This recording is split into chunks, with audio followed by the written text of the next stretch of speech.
Bueno, contando en la pausa, contando vidas familiares, experiencias entre todos, compartiendo y seguimos compartiendo. Ahora una parte muy pero muy interesante y también muy importante. ¿Por qué? Porque vamos a hablar de la contaminación cruzada, de cuáles son las enfermedades que se pueden transmitir y que son realmente muy peligrosas si no se conocen y no se toman los recaudos pertinentes, enfermedades que se transmiten a través de los alimentos.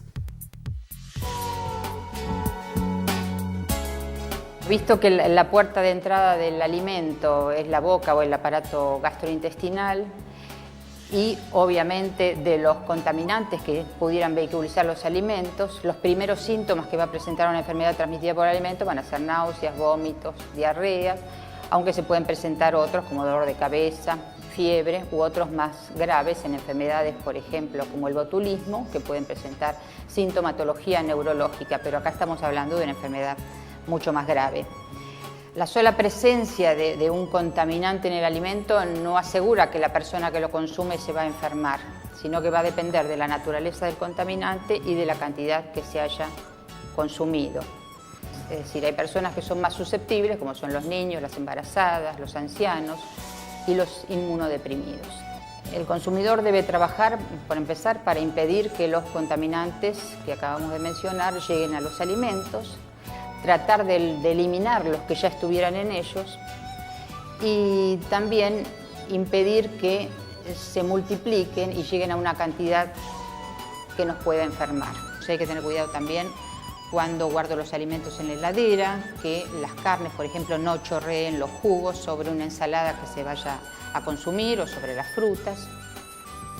También hay que tratar de evitar la contaminación a través de las superficies. Algo habitual es que las amas de casa van con la bolsa de las compras, a lo mejor están cansadas, la apoyan en el piso y después cuando llegan a la casa la ponen en la mesada donde van a preparar los alimentos. Esto tampoco es correcto, en realidad en la mesada donde se preparan alimentos no debería ponerse ni las bolsas de las compras, ni el dinero, ni las llaves, ni el celular, ni ninguna otra cosa que no sea de la cocina.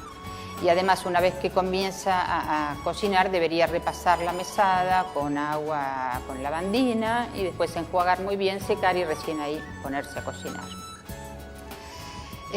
Un factor de contaminación cruzada también podrían ser, o de contaminación, las manos. Así que también es aconsejable lavarse muy bien las manos cada vez que se vaya antes, durante y después de la manipulación de alimentos. La temperatura es un factor muy importante para el control de los microorganismos. Hay unas temperaturas que nosotros llamamos de riesgo, que están entre los 5 y 60 grados, donde los microorganismos pueden crecer, multiplicarse y sintetizar toxinas.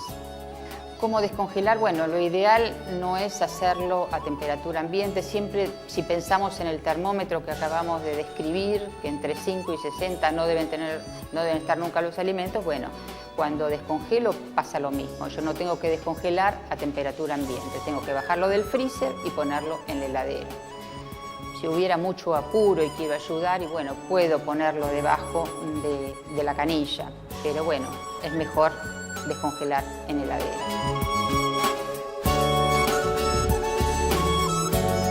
Uno va aprendiendo todos los días. Por ejemplo, que hay que descongelar en heladera. Yo no descongelo en la heladera nunca, descongelo fuera de la heladera. Error, primer error. Después, repasar otros conceptos básicos. Siempre nos indican que tiene que haber una tabla, por ejemplo, en la cocina, una para las verduras y otra para la carne. Que no se puede utilizar la misma tabla porque efectivamente puede estar la bacteria ahí impregnada y que si no la lavamos, si no la cepillamos correspondientemente, se puede realizar esta contaminación cruzada que es muy pero muy peligrosa cuando pasa de la carne a las verduras. Porque la carne la cocinamos y una vez que la cocinamos podemos evitar que esto se traspase, pero en el caso de la verdura, si las comemos crudas, automáticamente nos vemos contaminados con esta bacteria. Uno de las enfermedades o de los síndromes más reconocidos es el síndrome urémico hemolítico, que es muy peligroso, que muchas veces no nos damos cuenta y que puede provocar un daño irreversible. Así que estos cuidados, que parecen detalles, por más de que uno está apurado, que tiene otras responsabilidades, hay que tomarse la preocupación de distribuir la alimentación en la cocina como corresponde, de si por ejemplo se nos descongeló, se cortó la luz, cosas que nos pasan todos los días, se te descongeló íntegra la heladera, bueno, saber que hay cosas que ya no voy a poder utilizar, saber que la higiene de esa heladera es fundamental porque puede quedar la sangre chorreando o el líquido del pescado, en fin. Cosas cotidianas, pero que nos pasan a todos, también a los hombres. Todos acá me miran así con cara como diciendo esto es un problema de otra. No, todos debemos de hacernos responsables de esta misma realidad. Vamos a hablar ahora de otro tema. Vamos a hablar de la castración. Nos metemos con los animales. Muchos desean tener una mascota, pero no muchos se hacen responsables de esa mascota como deberían. Primero, vacunar a esa mascota todos los años como corresponde para evitar que, por ejemplo, la rabia o pueda contagiarse a otra persona que no lo sabe. Los tratamientos posteriores son complejos y muy complicados. Pero por otra parte, si esa mascota no es cuidada como corresponde y en este caso castrada, por ejemplo, porque no quiero que tenga cría, porque no me voy a hacer cargo de esa cría, lamentablemente estamos provocando que haya animales vagabundos por todas las calles, que se mueren de hambre, que pueden transmitir enfermedades y que provocan un riesgo, no solamente para ellos, sino para todos los demás. Lo escuchamos a un especialista en el tema, al doctor Romero.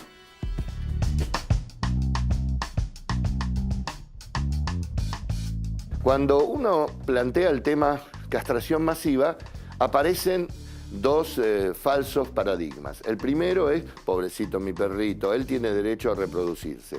Y el segundo es, ¿para qué lo voy a castrar si en realidad yo lo cuido?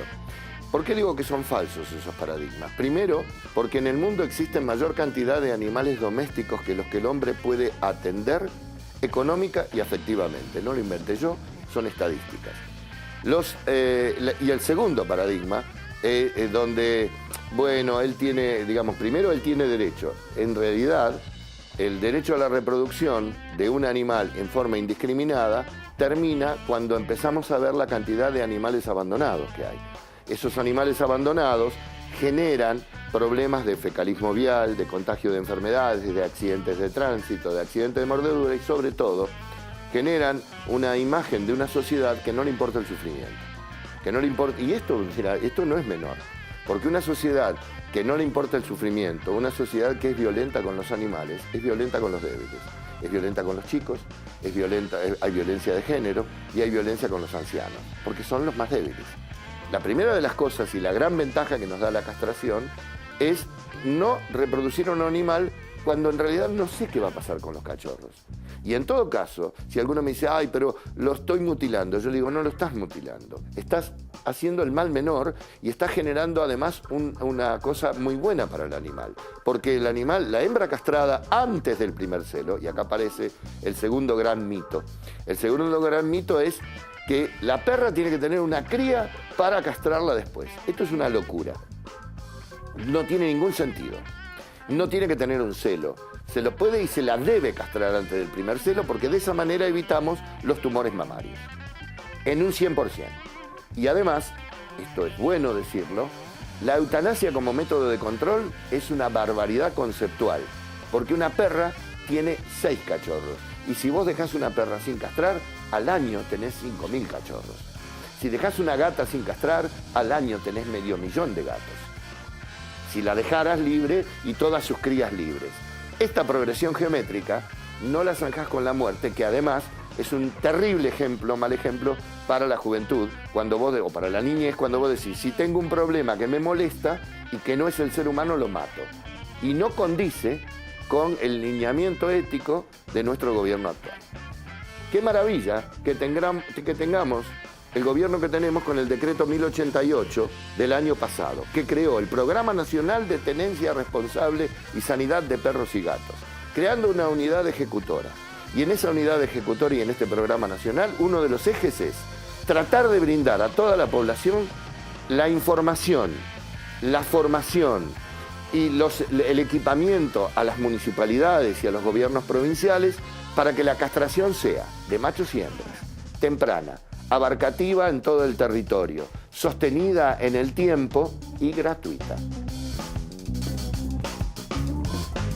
Si tenías alguna duda, por el doctor Romero te la sacaste a todo, porque aparte él tiene una fuerza y una intensidad que si no te convence, te termina convenciendo. Quédate tranquila. Bueno, tenemos que hacer una pequeña pausa. Después nos metemos manos a la obra. Vamos a estar hablando de la alimentación, de cómo comer la papa. No te muevas de ahí, ya venimos.